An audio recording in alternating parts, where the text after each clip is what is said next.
Hello student, मैं Narendra Gangwar physics teacher आपका physics आश्रम में स्वागत करता हूं। जैसा कि आप सबको पता है 20 फरवरी 2026 में आपका फिजिक्स का एग्ज़ाम होने वाला है। आज मैं उसी के रिगार्डिंग आपसे बात करने वाला हूं। हम बात करेंगे कि फिजिक्स को पेपर सॉल्व करने की आपकी स्ट्रैटेजी क्या रहेगी, फिजिक्स के पेपर का पैटर्न क्या रहेगा और आप जो शुरू के जो 15 मिनट्स हैं उनको हम किस तरीके से मैनेज करेंगे। तो आज हम इस पर पूरा डिस्कशन करेंगे जिससे आप अच्छे मार्क्स स्कोर कर सकें। जैसा कि आप जानते हैं कि आपके फिजिक्स पेपर में 33 क्वेश्चंस आते हैं और उसमें डिफरेंट सेक्शंस होते हैं। सेक्शन की अगर हम बात करें तो सेक्शन ए में 16 क्वेश्चंस होते हैं। 16 क्वेश्चंस की अगर हम बात करें तो 16 क्वेश्चन में जो सेक्शन ए होगा उसमें एमसीक्यू क्वेश्चंस होंगे। एमसीक्यू क्वेश्चंस की बात करें तो जो सॉल्विंग टाइप क्वेश्चंस हो सकते हैं वो शुरू के 12 क्वेश्चन सॉल्विंग टाइप हो सकते हैं। तो सॉल्विंग टाइप क्वेश्चंस की बात करें तो 12 क्वेश्चंस जो होंगे स्टार्टिंग के वो सॉल्विंग टाइप क्वेश्चंस हो सकते हैं एमसीक्यू। और उसके बाद 4 क्वेश्चंस जो हैं वो आपके अजर्सन रीजन्स के क्वेश्चंस होंगे। तो ये 4 क्वेश्चन हो गए, ये सेक्शन ए को बिलोंग करेंगे। सेक्शन ए को बिलोंग करेंगे और ये ओवरऑल 16 मार्क्स के होने वाले हैं। तो डियर स्टूडेंट, ये 16 मार्क्स बहुत इंपॉर्टेंट रोल प्ले करते हैं। तो इन 16 मार्क्स को बहुत अच्छे से आपको ध्यान में रखकर सॉल्व करना है और ये भी मैं अभी बताऊंगा कि इन 16 क्वेश्चंस को किस तरीके से अटेम्प्ट करेंगे। अब बात कर लेते हैं सेक्शन बी की। तो सेक्शन बी में शॉर्ट क्वेश्चंस आएंगे और ये शॉर्ट क्वेश्चंस आपको 5 क्वेश्चंस मिलेंगे। तो 2 5 10 यानी कि 10 मार्क्स के आपके ये क्वेश्चंस आने वाले हैं सेक्शन बी में। सेक्शन बी में हमारे 5 क्वेश्चंस होंगे जो कि 10 मार्क्स कैरी करेंगे। और सेक्शन जो सी है वो भी शॉर्ट क्वेश्चंस के लिए है, लेकिन ये सेक्शन सी में आपको 7 क्वेश्चंस मिलने वाले हैं और इस सेक्शन में आपको एक चॉइस भी मिलेगी, इंटरनल एक आपको चॉइस भी मिलेगी। यानी कि ओवरऑल 8 क्वेश्चंस होते हैं, किसी एक क्वेश्चन में चॉइस मिलेगी और उस क्वेश्चन में से आपको एक क्वेश्चन सॉल्व करना होगा। तो ये जो सेक्शन सी है, सेक्शन सी जो है हमारा वो सेक्शन सी 3 7 21 यानी 21 मार्क्स कैरी करेगा। अब आते हैं सेक्शन डी की तरफ। सेक्शन डी में हमें 2 केस स्टडी क्वेश्चंस मिलेंगे। तो सेक्शन डी की अगर हम बात करें तो केस स्टडी जो फर्स्ट होगा वो एमसीक्यू टाइप होगा, उसमें एमसीक्यू क्वेश्चंस होंगे और ये 4 मार्क्स के होंगे। इसमें ऐसा भी हो सकता है कि आपको 5 क्वेश्चंस दिए हुए हों और आपको 4 क्वेश्चन सॉल्व करने हो। तो जो सेक्शन डी की अगर हम बात कर रहे हैं तो सेक्शन डी में हमें 2 केस स्टडी मिलेंगी और एक केस स्टडी 4 मार्क्स कैरी करेगी। तो 4 मार्क्स अगर हम देखें इस सेक्शन को तो इस सेक्शन डी का जो वेटेज होगा वो सेक्शन डी का जो वेटेज होने वाला है वो है 8 मार्क्स। 8 मार्क्स सेक्शन डी का है। तो केस स्टडी फर्स्ट जो है वो एमसीक्यू टाइप होगी और जो केस स्टडी सेकंड है वो आपकी सब्जेक्टिव होगी, यानी उसमें क्वेश्चंस दिए हुए होंगे और उसमें आपको आंसर लिखने होंगे। तो 2 टाइप की केस स्टडी आएंगी, एक में एमसीक्यू क्वेश्चंस होंगे और एक में सब्जेक्टिव क्वेश्चन होंगे। केस स्टडी को बहुत अच्छे से आपको पढ़ना है और केस स्टडी के क्वेश्चंस को पढ़ने के बाद आपको ये ज़रूर उनसे आइडिया लगा लेना है कि ये केस स्टडी किस टॉपिक से बिलोंग करती है। क्योंकि अगर आप सोचें कि केस स्टडी के पैराग्राफ से आपको आंसर मिल जाए तो ऐसा नहीं है। केस स्टडी से सिर्फ आपको टॉपिक का अंदाज़ा लग सकता है कि ये केस स्टडी किस टॉपिक से डील करती है, तो किस टॉपिक से कनेक्टेड है। तो उस जो भी क्वेश्चंस उससे रिलेटेड होंगे वो उसी टॉपिक से रिलेटेड होंगे। तो केस स्टडी के पैराग्राफ में आंसर ढूंढने की कोशिश ना करें, बल्कि केस स्टडी को ये देखें कि ये किस टॉपिक से बिलोंग करती है, क्योंकि जो नीचे क्वेश्चन दिए होंगे केस स्टडी के बाद वो जो है वो इसी टॉपिक से रिलेटेड होंगे। अब हम बात करते हैं सेक्शन ई की। जो सेक्शन ई अगर हम बात करें तो केस स्टडी हमारा कंप्लीट हो गया। अब हम सेक्शन डी की अगर हम बात करें तो ये कंप्लीट हो गया। अब सेक्शन ई में आपको मिलेंगे लॉन्ग क्वेश्चन। लॉन्ग क्वेश्चंस की अगर हम बात करें तो हर एक लॉन्ग क्वेश्चंस में चॉइस होती है और एक लॉन्ग क्वेश्चन में जो चॉइस होगी उसमें से एक क्वेश्चन आपको अटेम्प्ट करना होगा। यानी ओवरऑल अगर हम देखें सेक्शन ई में तो सेक्शन ई में हमारे 3 क्वेश्चंस होंगे और हर एक क्वेश्चन में चॉइस मिलेगी। तो चॉइस में हमें ओवरऑल 6 क्वेश्चंस होते हैं और 6 क्वेश्चन में हमें 3 क्वेश्चंस अटेम्प्ट करने होते हैं। तो अब ये बात हो गई, तो इसमें हमारा 5 मार्क्स और 3 क्वेश्चन होंगे। तो जो हमारा सेक्शन ई है, सेक्शन ई, ये ओवरऑल हमारा 15 मार्क्स का होने वाला है। तो ओवरऑल ये हमारा जो वेटेज रहेगा वो 70 मार्क्स का रहेगा और 33 क्वेश्चंस हमारे इसमें आएंगे। अब हम बात कर लेते हैं पेपर को सॉल्व करने की स्ट्रेटजी आपकी क्या रहेगी। ये बहुत इंपॉर्टेंट है, आप किस तरीके से पेपर को सॉल्व करेंगे, आपका टाइम मैनेजमेंट क्या रहना चाहिए, इसके रिगार्डिंग बात करेंगे। देखिए, कुछ एक स्टूडेंट ऐसे होते हैं जिनकी राइटिंग स्पीड बहुत ज़्यादा होती है, कुछ एक स्टूडेंट ऐसे होते हैं जिनकी राइटिंग स्पीड बहुत ज़्यादा अच्छी नहीं होती है। तो मैं उन सब चीज़ों का ध्यान में रखते हुए आगे मैं पेपर की बात करने वाला हूँ।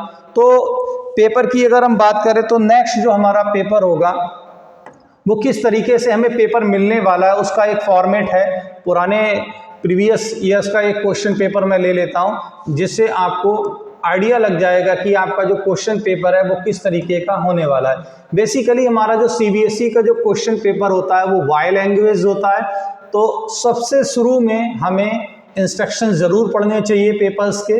जो हमारे इंस्ट्रक्शंस होंगे उनको बहुत ध्यान से पढ़ना है।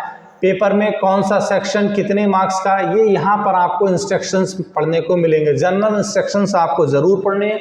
जो शुरू के 15 मिनट्स हैं, जो शुरू के 15 मिनट्स हैं वो सिर्फ आपको इसीलिए दिए जाते हैं ताकि आप पेपर्स को बहुत अच्छे से पढ़ सकें।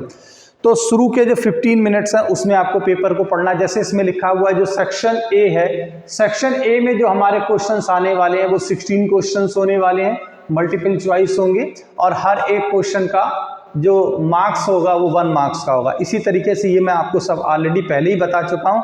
तो section A, section B, section C, section D और सेक्शन ई, तो ओवरऑल हमारे सेक्शन ई तक आते हैं। अब मैं बात कर रहा था कि हमें पेपर सॉल्व कैसे करना है।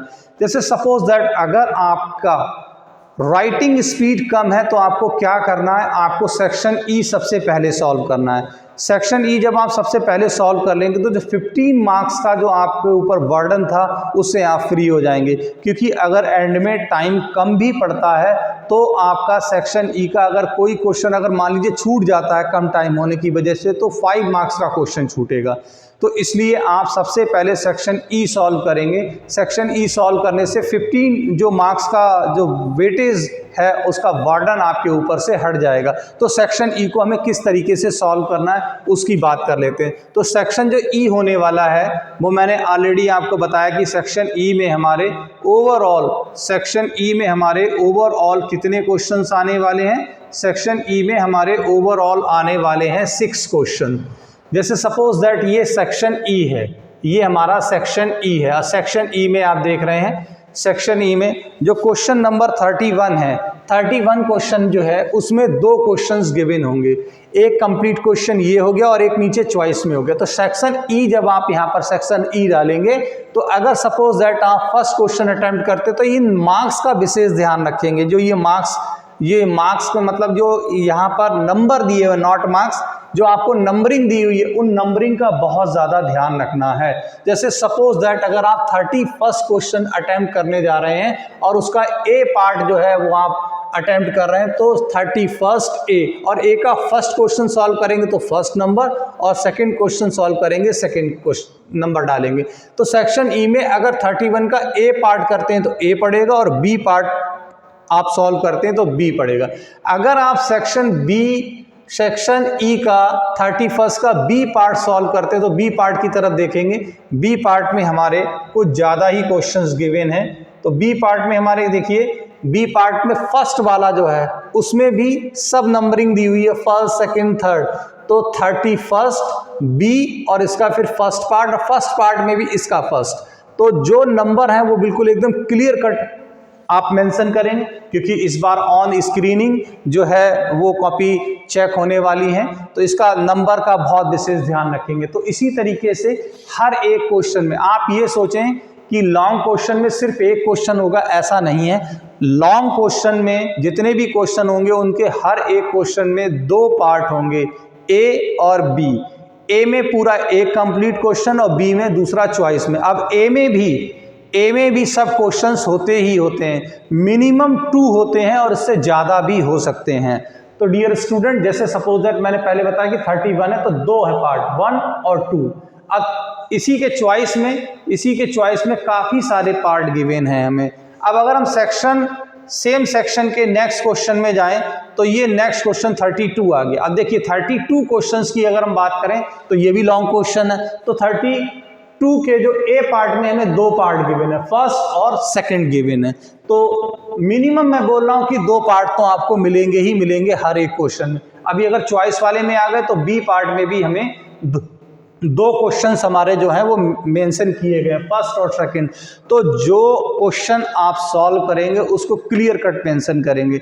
एक और इम्पॉर्टेंट बात, अगर आप सेक्शन ई सॉल्व कर लेते हैं तो 15 क्वेश्चन का वर्डन आपके सामने से कम हो जाएगा। अब उसके बाद सबसे ज़्यादा मार्क्स वाला सेक्शन आता है, वो होता है सेक्शन सी। सेक्शन सी में मैंने पहले ही बताया 7 क्वेश्चंस होते हैं और 7 क्वेश्चन 21 मार्क्स कैरी करते हैं, जिसमें से एक क्वेश्चन में चॉइस भी होती है। अब मैं आपको सेक्शन सी की तरफ ले चलता हूं ताकि आपका बिल्कुल जो भी कंफ्यूजन हो वो सारा कंफ्यूजन खत्म हो जाए। सेक्शन ई की तरफ मैं आपको लेके चलता हूं। सेक्शन सी में अगर हम देखें तो ये हमारा सेक्शन सी हो गया, ये सेक्शन सी है। तो आप देख रहे हैं सेक्शन सी में 22 क्वेश्चन से सेक्शन सी स्टार्ट हो जाता है, 22, 23, उसके बाद हमारा बाय लैंग्वेज है क्योंकि तो उसमें हिंदी में भी होगा, 24, 25। अब आप देख रहे हैं 25 वाले क्वेश्चन में एक आपको चॉइस मिल गई, तो आप ये मान के चलिए कि सेक्शन सी में आपको एक चॉइस मिल सकती है। तो 7 मार्क्स का ये आपका हर 7 क्वेश्चन जो है वो आपके 21 मार्क्स कैरी करेंगे। तो अगर आप सेक्शन सी सॉल्व कर लेते हैं तो क्या होगा, सेक्शन सी सॉल्व करने से 21 मार्क्स का जो वेटेज है वो कवर हो जाएगा। तो 15 मार्क्स का वेटेज आपका पहले से ही कवर हो गया और सेक्शन सी को सॉल्व कर लेने से आपका 21 मार्क्स का जो वेटेज है वो भी कवर हो गया। तो आपका इतना वर्डन कम हो जाएगा। उसके बाद आपको क्या करना है, उसके बाद आप जो भी सेक्शन चाहें वो पूरा सेक्शन उठाएं और पूरा सेक्शन को एक तरफ से सॉल्व कर लें। अब अगर आपने सेक्शन ई सॉल्व कर लिया है, सेक्शन सी सॉल्व कर लिया, तो आप सेक्शन डी या सेक्शन बी या सेक्शन ए की तरफ मूव कर सकते हैं। हम बात कर लेते हैं अब जरा सेक्शन डी की। तो सेक्शन डी में क्या है, जरा क्या चेंज हुआ उसको भी समझ लेते हैं। ये सेक्शन डी है, केस स्टडी है। ये देखिए एक पैराग्राफ गिवन है हमें सेक्शन डी के एक क्वेश्चन में, ये पैराग्राफ गिवन है जो कि इलेक्ट्रिक फील्ड से रिलेटेड है, हमारा इलेक्ट्रिक फील्ड से रिलेटेड है। और इलेक्ट्रिक फील्ड और ये इसमें जो है कंडक्टर, इलेक्ट्रॉन्स, ये सब पूरा पैराग्राफ गिवन है। इसको ध्यान से पढ़ना है और ध्यान से पढ़ने के बाद फिर जो है इसके क्वेश्चंस को हमें अटेम्प्ट करना है। बेसिकली ये क्वेश्चन करंट इलेक्ट्रिसिटी से बिलोंग करता है, तो इसके क्वेश्चन भी उसी से रिलेटेड होंगे। अब इसमें देखिएगा, इसमें जो क्वेश्चंस होने वाले हैं हमारे, ये क्वेश्चंस होने वाले हैं हमारे, ये देखिए ए और ए क्वेश्चन में ये आपको दिया हुआ है सामने। उसके बाद हमारे जो बी क्वेश्चन, तो मैंने कहा एक क्वेश्चन में आपको चॉइस भी मिल सकती है। तो ये बेसिकली हमें सेक्शन डी में हमें 2 क्वेश्चंस मिलेंगे 4 मार्क्स के, एक ऑब्जेक्टिव होगा और एक सब्जेक्टिव होगा। तो इस तरीके से आपका सेक्शन डी भी कवर हो जाता है। सेक्शन ए में मैं बता ही चुका हूँ, सेक्शन बी में भी मैं आपको बता चुका हूँ। यानी सेक्शन मेरे अकॉर्डिंगली आपको सेक्शन ई सबसे पहले सॉल्व करना चाहिए, उसके बाद सेक्शन सी सॉल्व करना चाहिए और सेक्शन सी को सॉल्व करने के बाद जो आपका मन करे, जैसी आपकी प्लानिंग हो, उसके अकॉर्डिंगली आप कोई भी सेक्शन अटेम्प्ट कर सकते हैं। ये पूरी प्लानिंग जो है आपके शुरू के 15 मिनट में हो जानी चाहिए। अब मैं बात करता हूँ, कुछ एक स्टूडेंट का जो एग्ज़ाम है वो है, पहला एग्ज़ाम जो है वो 18 फेब को है और 19 का गैप मिलेगा, तो 20 फेब को उनका फिजिक्स का एग्जाम, यानी उन्हें एक दिन का गैप मिलेगा। अब ये तो पॉसिबल है नहीं कि एक दिन में आप पूरी फिजिक्स कवर कर लें, तो एक दिन में जो आपके जितने भी इम्पॉर्टेंट टॉपिक्स हैं, खासतौर से वो जो लॉन्ग क्वेश्चन आते हैं, जैसे सपोज दैट ऑप्टिकल इंस्ट्रूमेंट हो गया, इंटरफेरेंस हो गया, डिफ्रैक्शन हो गया, मूविंग कॉइल गैल्वेनोमीटर हो गया, ट्रांसफार्मर हो गया, एसी जनरेटर हो गया, और भी हमारे जो मूविंग कॉइल गैल्वेनोमीटर का जो कॉन्सेप्ट है, टॉर्क ऑन रेक्टेंगुलर कॉइल, ये सारे टॉपिक्स हो गए। तो ये सारे टॉपिक्स आपको अच्छे से कवर कर देने। मैं उम्मीद करता हूं कि आप सबके पास फिजिक्स में फार्मूला बुक जरूर होगी। अगर फार्मूला बुक नहीं है तो मैं कमेंट बॉक्स में जरूर अटैच कर दूंगा, तो उस फार्मूला बुक से आप पूरी फिजिक्स को एक बहुत अच्छे तरीके से रिवाइज कर सकते हो। तो सबसे पहले आपको जो एक दिन का जो गैप मिलेगा उसका पढ़ने का प्लानिंग क्या होगा। मैं ये समझ रहा हूँ कि आप लोगों ने सबने फिजिक्स का सिलेबस ख़त्म कर दिया होगा, यानी कि जो 19 वाला डे है जो बीच में खाली मिल रहा है जिन स्टूडेंट को, किसी का तो पेपर सीधे हमारा जो है वो 20 को ही है, लेकिन कुछ एक स्टूडेंट का पेपर 18 को भी है, उनको तो एक ही दिन का गैप मिल रहा है। तो जिन स्टूडेंट को एक दिन का गैप मिल रहा है उन्होंने फिजिक्स अब तक ख़त्म कर दी होगी, तो वो जो 19th वाला दिन मिलेगा उसमें कोई भी नई चीज़ नहीं पढ़ेंगे, कुछ भी उनको नया नहीं पढ़ना है।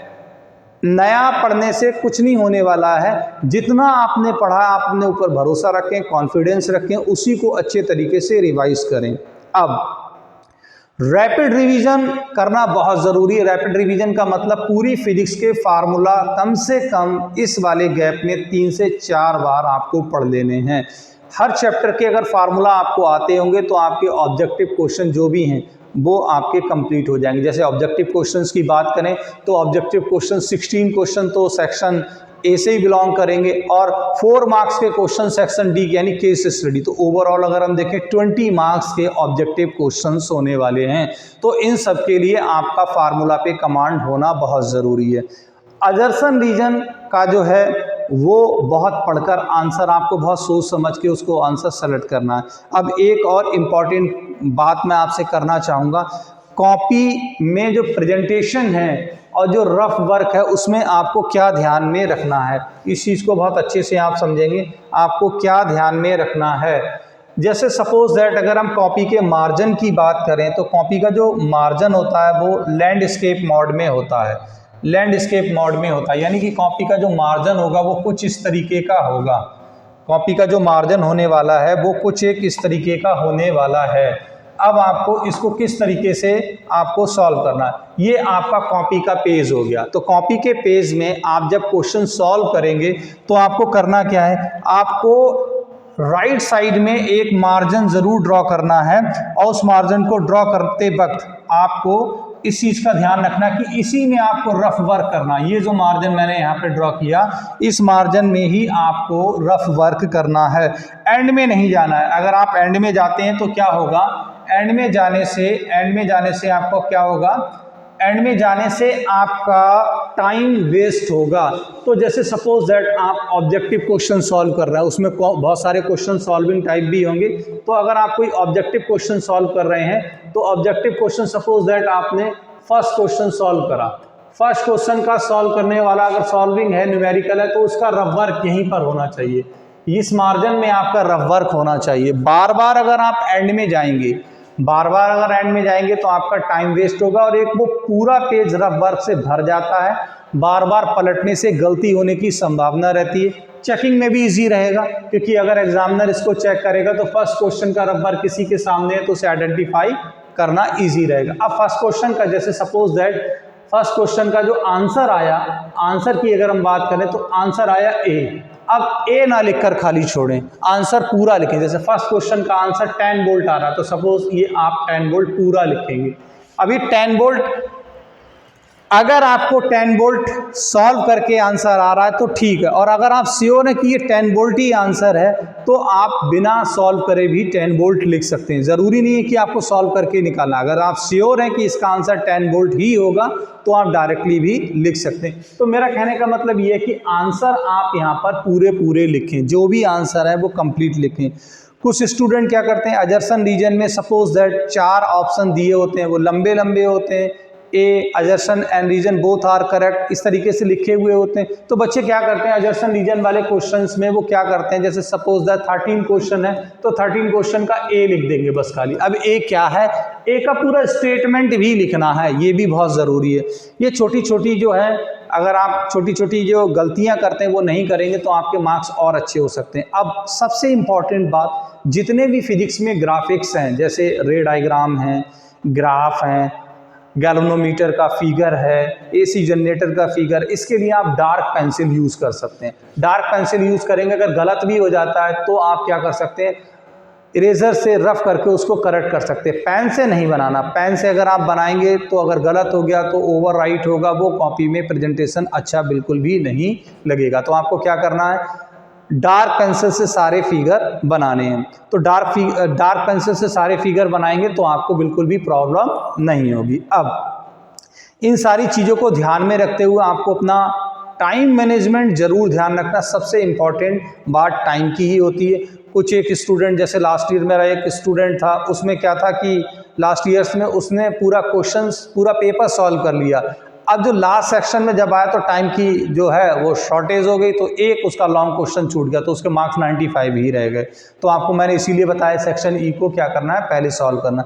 जो शुरू के 15 मिनट हैं वो इसीलिए आपको दिए जाते हैं कि आप पेपर की प्लानिंग बहुत अच्छे से कर लें। तो डियर स्टूडेंट, ये मैंने आपको पेपर किस तरीके से सॉल्व करना है इसके लिए मैंने एक शॉर्ट आपको ब्रीफिंग की। तो अगर आपको ये सारी चीज़ें समझ में आ गई हैं, होप सो, तो आप इनको ज़रूर फॉलो करें। पेपर में सॉल्व करते वक्त एक और चीज़ का ज़रा ध्यान रखना है, आपको पेपर पढ़कर घबराना बिल्कुल भी नहीं है। आप अगर पेपर पढ़कर अपना कॉन्फिडेंस लूज़ कर देते हैं तो गलतियां होने की संभावनाएं बढ़ जाती हैं। तो पेपर पढ़कर आपको जो है अपना कॉन्फिडेंस बिल्कुल भी लूज़ नहीं करना, बहुत इत्मीनान से पेपर पढ़िए। अगर कोई क्वेश्चन समझ में नहीं आ रहा तो बाय लैंग्वेज में दिया हुआ है, आप उसको 1 से 2 बार पढ़ सकते हैं तो आपको क्वेश्चन ज़रूर समझ में आ जाएगा। एक सबसे इम्पॉर्टेंट चीज़, कोई भी ऑब्जेक्टिव क्वेश्चन छोड़कर नहीं आएंगे, क्योंकि कोई निगेटिव मार्किंग नहीं है। इवन कोई भी क्वेश्चन छोड़कर नहीं आएंगे, उसमें उस क्वेश्चन से रिलेटेड आपको जो भी कुछ आता है वो आप जरूर लिख कर आएंगे। आप क्वेश्चन अगर कोई छोड़ देते हैं, सपोज दैट अगर आप एक लॉन्ग क्वेश्चन पूरा छोड़ देते हैं तो अब आपकी कॉपी 65 मार्क्स में चेक होने वाली है। तो आप ऐसा बिल्कुल भी नहीं करेंगे, आप सारे के सारे क्वेश्चंस अटेम्प्ट करेंगे। तो डियर स्टूडेंट, ये सारी चीज़ें आपको बहुत अच्छे से समझ में आ गई होंगी। मैं नेक्स्ट वीडियो में आपके लिए जो फिजिक्स का एकेडमिक का जो सिलेबस है 11-12 का वो पूरा कवर करूंगा। उसमें मैं फिजिक्स के जितने भी टॉपिक्स हैं करिकुलम के अकॉर्डिंगली वो सारे मैं पढ़ाऊंगा, और उनसे रिलेटेड जो भी न्यूमेरिकल्स हैं, PYQ हैं, वो सारे के सारे लेके चलूँगा। आई होप आपको ये सब समझ में आया होगा। ये जो मेरा प्लेटफॉर्म है वो फिजिक्स आश्रम के नाम से है, आप उस चैनल को सब्सक्राइब कर सकते हैं, और अगर उसमें आपको कोई कमी लगती है तो आप कमेंट बॉक्स में मेंशन कर सकते हैं। Thank you so much.